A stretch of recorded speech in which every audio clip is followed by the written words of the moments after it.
A map of the universe, community COVID testing, and police fines. This is your TLDR News daily briefing for Monday, 1st of December.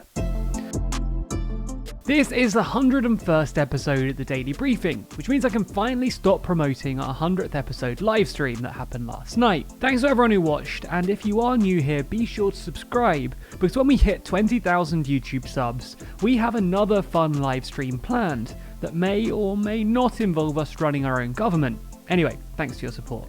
In the first story of the Daily Briefing today, we look at some news about science, something that we don't really discuss that often on this channel. It's been revealed today that telescopes in Australia have mapped 1 million new galaxies in high detail, providing the most accurate map of the universe produced so far. This map was produced through the use of the Australian Square Kilometre Array Pathfinder, which is a collection of 36 dish antennas. They work together in order to make panoramas of distant galaxies. And because of them, 903 panoramic images have been produced, which has resulted in a huge 83% of the sky being mapped.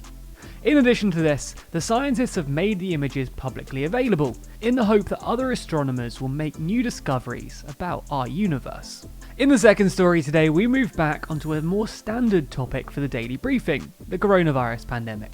Specifically, today we discuss the community testing plan that the UK government has pushed ahead with.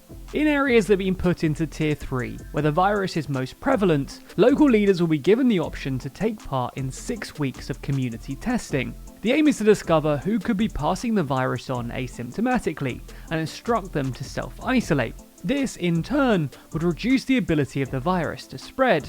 The specifics of how this testing program is run will be discussed and agreed between the local authorities and the government.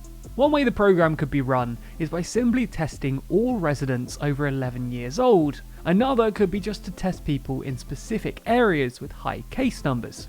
The Health Secretary, Matt Hancock, said about the scheme, "By expanding our testing to include people showing no symptoms, we're finding more positive cases more quickly and breaking chains of transmission. Up to a third of people have coronavirus without symptoms, so it's incredibly important to be testing those who could be infecting others unknowingly." However, in order for any of these schemes to work, participation is required. In fact, the higher the participation, the more likely it is the scheme will work. So the government has announced that incentive schemes could be used, with one possibility being a discount scheme with local businesses. Nothing is as yet set in stone, and we'll have to see exactly what's agreed between local authorities and the government going forward. In the last story today, we stay in the UK to discuss the fines that have been issued during the second national lockdown. While we like to assume that most people have been following the guidance that's been put into place to save lives, unfortunately some have not been. The police have been given the powers to issue fines to those who contravene the coronavirus rules, and it's been clear that they have been using them. In the first 2 weeks of November, 1,977 fines were issued for coronavirus regulation breaches. Manchester was the area that issued the most fines, with 309 issued since the second lockdown began. But different police forces have taken different approaches in relation to fines. The guidance is that they should be used as a last resort, although obviously some interpret this differently. Let's just hope that compliance increases and fines are able to decrease. For those of you who think the news is too long, be sure to check out tomorrow's daily briefing. Read the newsletter by signing up at tldrnews.co.uk/daily.